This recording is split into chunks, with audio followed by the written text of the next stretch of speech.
Taigi išvykom į Antalijos turą. Mūsų turas susideda iš kelių dalių. Tai dabar atvežė prie Taptali. Tai žmonės kelsis maždaug apie valandą, mes kadangi buvom pernai, nesikeliam.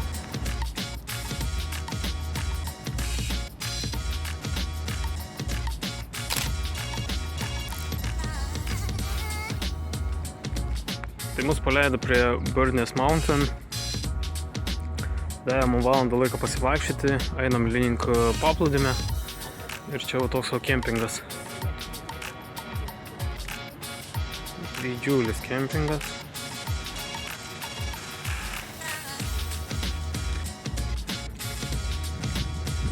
Toli matosi laivai, kadangi čia jau prie pat yra Antalijos uostas. Iki pačios Antalijos nuo šito kalno važiuoti apie 15 minučių.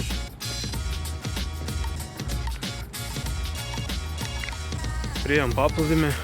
Paplūdimys gana gražus. Čia kaip įprasta paplūdimė yra žvėrelis. Pakrantė yra akmenai.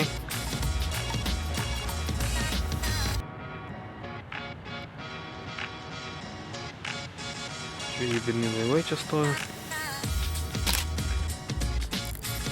Ir Taurus kalnai. Ten viršuj Burness Mountain, kur keliasi su funikulierium.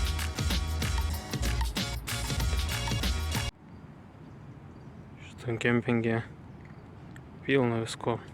Ir sportuoti, ir žaidimų aikštelės, ir parduotuvytės. Yra kur šašlikiuką pasikepti. Labai daug. Ten yra kriauklės. Jeigu nori maistą, rankas nusiplauti. Ten toliau prie pliažo matėm, žmonės gali ir nusiprausti išlindę iš jūros, nes jūros žiauriai suri. Tie, kurie bijo keliauti, vienareikšmiškai mes su žmona pasitarėm ir nutarėm, kad tikrai verta keliauti pirmą kartą į Turkiją. Nes Turkija susikalbės visi. Tiek angliškai, tiek rusiškai, patys girdėti ir turgu, ir labą dieną jau sako. Labai daug lietuvių atvažiuoja, ypatingai dabar mes sutikom labai daug lietuvių mūsų viešbutį. Ir turizmas čia išvystytas, pakol kas dar tikrai geriau nematė. Tiek tų pačių tualetų visur ir nusiplauti rankom, ir autobusai važinėja, kaip pavyzdys į mūsų beldybę, autobusai važiuoja kas 20 minučių. Gal net ir dažniau, nes įvairių reisų yra. Ir kaip pavyzdys, tu pakeli ranką, važiuodamas autobusas visą laiką pypteli. Tai pakeli ranką, autobusas sustoja, tu paklausi, kur važiuoja ir važiuoji tu. Susikalbėt, kad ir gestikuliuodami pilnai. Pernai tą patyrėm, nes Kemerė apsistojom, dauguma kalba rusiškai, angliškai, turkiškai, tokia maišyta kalba, tu pradedi pagauti jų tą kalbėjimą, tada pradedi pats taip kalbėti, pradedi gestikuliuoti, jeigu jie nesupranta, jie irgi gestikuliuoja ir tu susikalbi, pilnumoj, 100%. Tada keliaukit, tikrai keliaukit, Turkiją aplankykit, turizmo agentūrėlių gatvėse pilna, kainos pigesnės negu viešbučiuose, arba jūsų agentai, kurie siūlys tikrai pigiau. Pavyzdys, šios dienos Antalijos turas per mūsų viešbučio, per mūsų agentūros žmogų keliauti kainuotų šitą ekskursiją 80 eurų žmogui. Mes išvažiavom po 25 žmogui. Mūsų šiaip ekskursija šitą gatvėje kainuoja 35, bet mes kadangi atsisakėm funikulierių keltis, nes mes pelną kėlėmės, tai gana tikrai pigiai. Vakar taip pat eidami gatvę sutikom du kauniškius irgi su vaikais 2 mažais. Irgi klausė, ar čia tikrai patikima, sakau, tikrai patikima. Ir kaip pavyzdys toje agentūrėliai kelionė į Maldyvus, turkiškus Maldyvus, plaukdyna į tokią salą. Grinai kaip Maldyvose, kainuoja 16 eurų žmogui.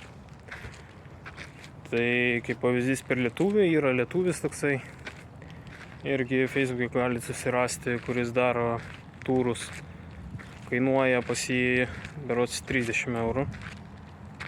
Per agentūras, su kuriuom atvykot, tai gali kainuoti ir 40 eurų. Kaip pavyzdys, kelionė į Kapadokiją. Čia tikriausiai Turkijos svajonė, kur nukeliauti iš tikrųjų, nes ten didžiuliai gražus kalnai, uolos. Ten tas senasis pasaulis, kur gyvena labai seni žmonės. Ir jie ten turi atrakciją, keltis oro balionais per visą slėnį. Labai gražus įdai, paguglinkit. Ir kaip pavyzdys, dažniausiai kas siūlo, tai rasit po 120, 200, 250 eurų žmogui. Kelionę gatvėje mes jau matėm kainas po 50, po 40 eurų žmogui. Aišku, tai yra visos dienos kelionė, nes tai yra labai toli važiuoti. Dažniausiai tai būna su nakvynėm viešbutį, pusryčiai skaičiuoti, gal kažkur dar pavalgyti. Verta, keliaukit.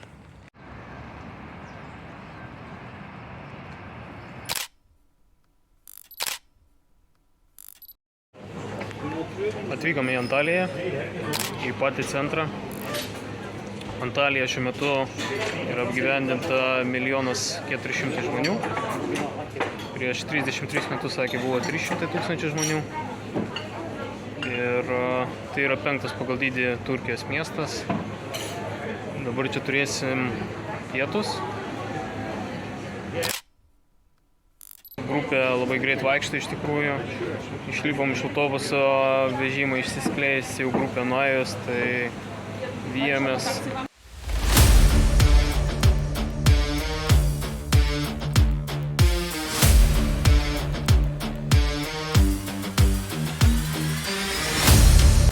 Baigiam valgyt, prasideda mūsų ekskursija. Veda tokiam gatvytėm.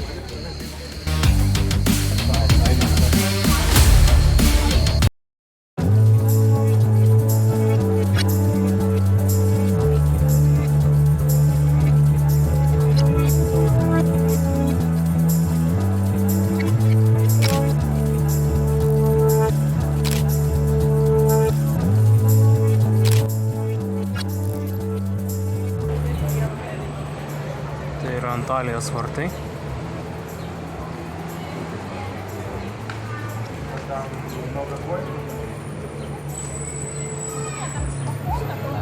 Ir kaip matot, viskas yra žemiau negu dabartinis miestas. Ir sako, tai yra 3 metrai aukščiau. Ir senasis miestas buvo 3 metrus žemiau. Tai yra todėl, kad vyko daugybė žemės drebėjimų ir dabartinį miestą pastatė ant akmenų.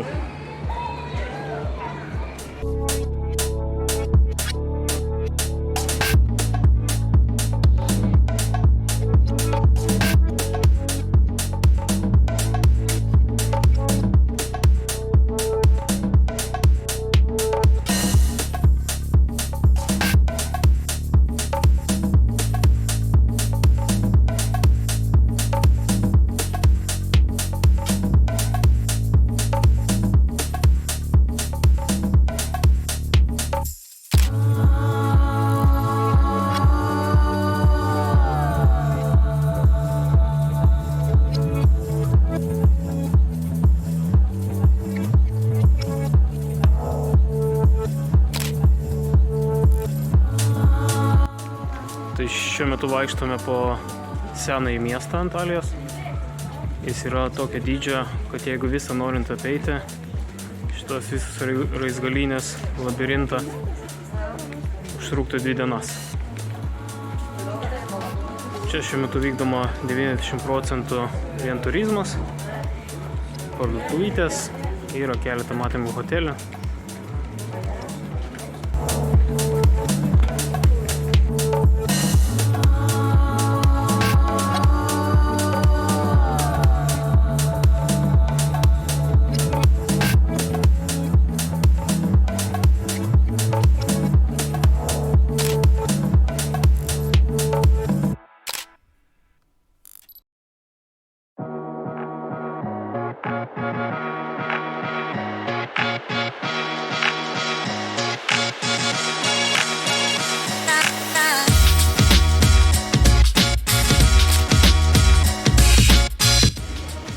Einame link seno uosto.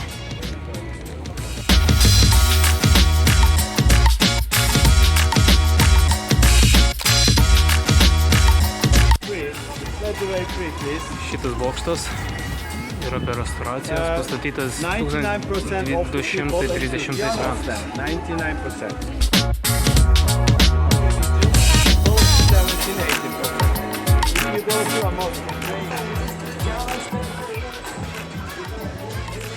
Čia yra grinai turkiška otoman pastatų stilistika, o tokie balkonėliai.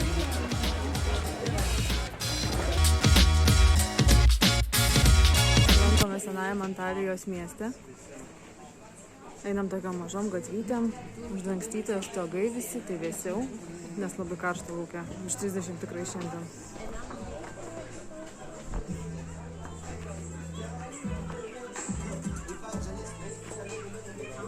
Labai gražus senamiestis.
Išlipom iš pasiplaukėjimo, kainavo 12 euriukų, buvo verta.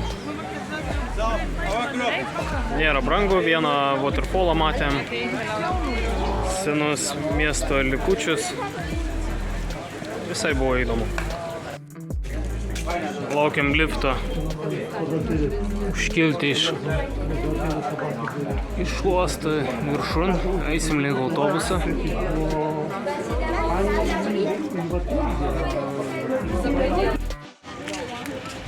Va toks va liftas į senąjį uostą.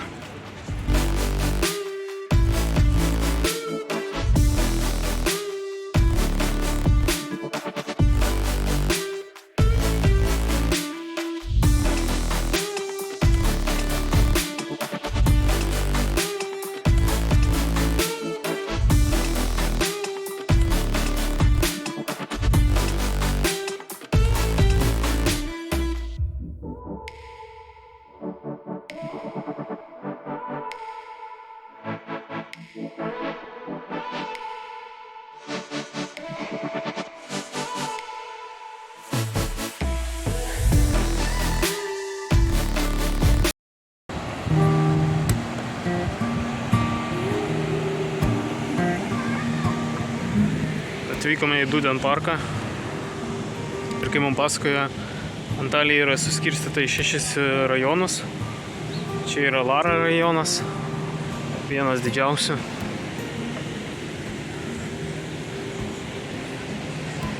Čia mes jau paeisim, čia va yra didžiausias krioklys Antalijos.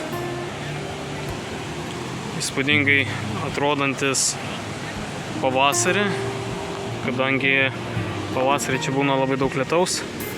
Nuo kalnų dar nusileidžia.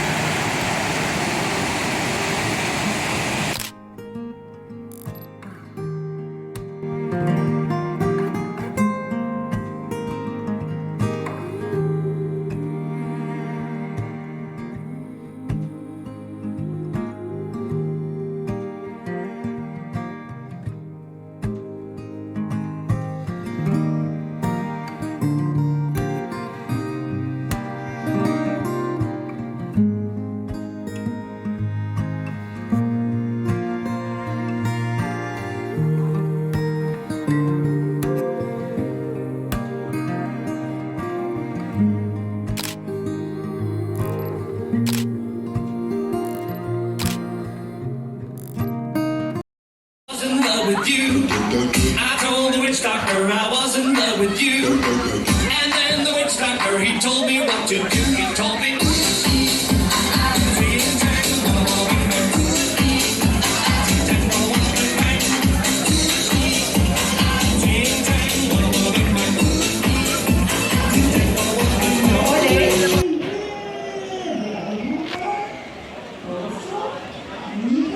Šiandien bus Luna Disco Night. Labai gražios instaliacijos. Baseiniukas.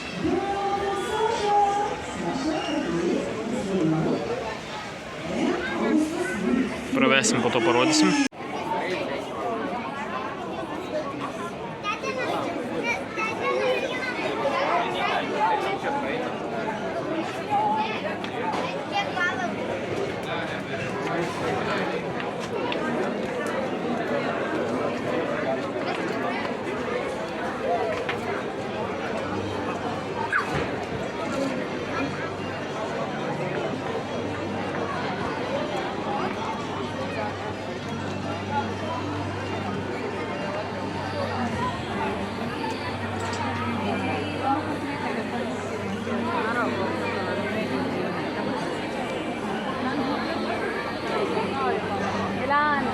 Are you hungry?